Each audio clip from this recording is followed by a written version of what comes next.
যারা যেন তেন নির্বাচন করতে চায়, অস্থিতিশীল পরিবেশ তৈরি করার মধ্য দিয়ে তারা সেই ঠুনকো নির্বাচনের আয়োজনে সরকারকে বাধ্য করার অংশ হিসাবে এই সমস্ত ষড়যন্ত্র চালাচ্ছে।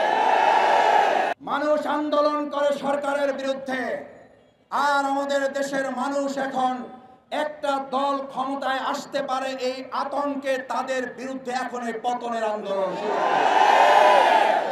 এটা পৃথিবীর ইতিহাসে কোথাও পাওয়া যাবে না। আপনারা গিনিস বুকে আপনাদের নাম লিখিয়ে ফেলেছেন। আপনারা বড় দল, অনেক বড় জায়গায় পৌঁছে গিয়েছেন।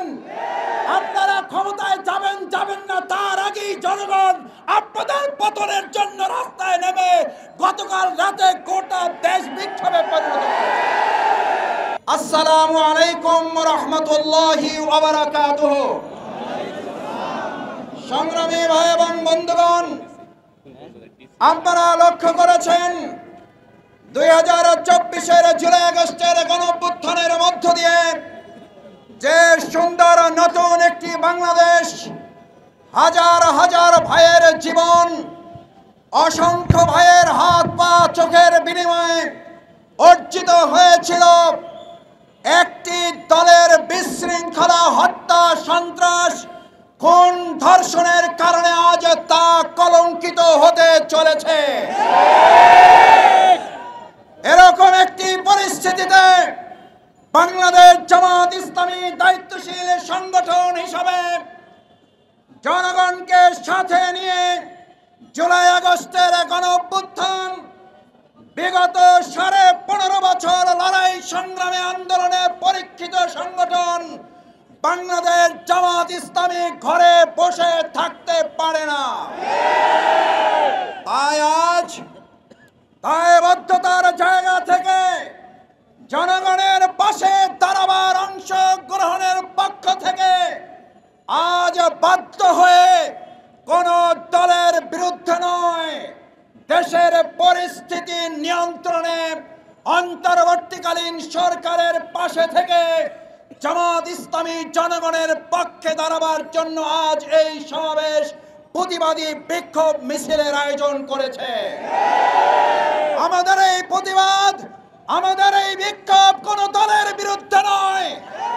আমাদের প্রতিবাদ হত্যার বিরুদ্ধে, আমাদের প্রতিবাদ ধর্ষণের বিরুদ্ধে, আমাদের প্রতিবাদ চাঁদাবাজের বিরুদ্ধে, আমাদের প্রতিবাদ সন্ত্রাসের বিরুদ্ধে। দেশ আমরা নতুন করে আরেকবার দ্বিতীয় স্বাধীনতা অর্জন করেছি বলে দেশের মানুষ কিছুটা স্বস্তির সাথে যখন জীবনযাপন শুরু করেছে, তখন আমরা লক্ষ্য করেছি একটা দল নির্বাচন নির্বাচন নির্বাচন জিকির তুলে অন্তর্বর্তীকালীন সরকারকে ব্যর্থ এবং তাদেরকে অস্থিতিশীল করে যেন তেন একটা নির্বাচনের পায়তারার অংশ হিসাবে এই অন্যায় অপকর্মগুলো শুরু করেছে। এটার জন্য মাস্টার ডিগ্রি, এটার জন্য উচ্চ শিক্ষিত হওয়ার প্রয়োজন নাই। আমাদের সাধারণ জনগণের কথা বলতে শুরু করেছে।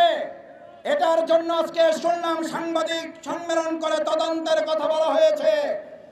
এদেশের মানুষ তদন্ত করার কথা বলে, কিন্তু তাদের কাছে একটা তদন্ত আছে। যারা যেন তেন নির্বাচন করতে চায়, অস্থিতিশীল পরিবেশ তৈরি করার মধ্য দিয়ে তারা সেই ঠুনকো নির্বাচনের আয়োজনে সরকারকে বাধ্য করার অংশ হিসাবে এই সমস্ত ষড়যন্ত্র চালাচ্ছে। 9 তারিখে ঘটনা সংঘটিত হয়েছে। আজকে সাংবাদিক সম্মেলন কেন? আমরা সেই দলের কাছে জানতে চাই, 9 তারিখে আপনার নেতাকর্মী হত্যা হয়েছে, আপনার তো সেদিন সাংবাদিক সম্মেলন করে জনগণের কাছে আপনার ঘটনা উপস্থাপন করার কথা ছিল। আমরা মনে করি, জনগণ মনে করে আপনারা আপনাদের অপকর্ম ধাপা চাপা দেওয়ার সব চেষ্টা ব্যর্থ হয়ে যাওয়ার কারণে জনগণের তোপের মুখে করে এখন আপনারা মানুষের সামনে এসেছেন। আমার ভাইয়েরা, আরেকটা কথা বলে শেষ করতে চাই। পৃথিবীর ইতিহাসে সম্ভবত এটা বিরল ঘটনা। মানুষ আন্দোলন করে সরকারের বিরুদ্ধে, আর আমাদের দেশের মানুষ এখন একটা দল ক্ষমতায় আসতে পারে এই আতঙ্কে তাদের বিরুদ্ধে এখন এই পতনের আন্দোলন শুরু। এটা পৃথিবীর ইতিহাসে কোথাও পাওয়া যাবে না। আপনারা গিনিস বুকে আপনাদের নাম লিখিয়ে ফেলেছেন। আপনারা বড় দল, পৌঁছে গিয়েছেন। আপনারা ক্ষমতায় যাবেন যাবেন না তার আগেই জনগণ আপনাদের পতনের জন্য রাস্তায় নেমে গতকাল রাতে গোটা দেশ বিক্ষোভে পরিণত করেছে। আমরা জুলাই আগস্টে যে স্লোগান শুনেছি, গত রাতে বিশ্ববিদ্যালয় স্কুল কলেজগুলোতে সেই স্লোগান শুনেছি। তার মানে আপনাদের প্রোগ্রাম থেকে এখন জয় বাংলার স্লোগান হয়। বাধ্য হয়ে জনগণ আজ আপনাদের বিরুদ্ধে মুখ খুলে ছাত্র জনতা আবার আরেকটা 5ই আগস্টের জন্য প্রস্তুতি গ্রহণ করছে।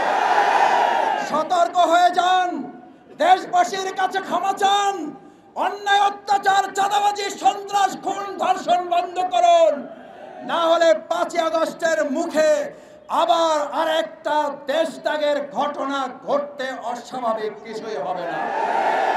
আসুন সম্মানিত ভাই এবং বন্ধুগণ, বাংলাদেশ জামাত ইসলামীর সেই আন্দোলন সংগ্রামের মধ্য দিয়ে একটা অবাধ সুষ্ঠু নিরপেক্ষ অংশগ্রহণমূলক নির্বাচনের জন্য আমরা জনগণের পাশে থেকে এগিয়ে যাই, সেই প্রত্যাশা ব্যক্ত করে আমার কথা শেষ করছি।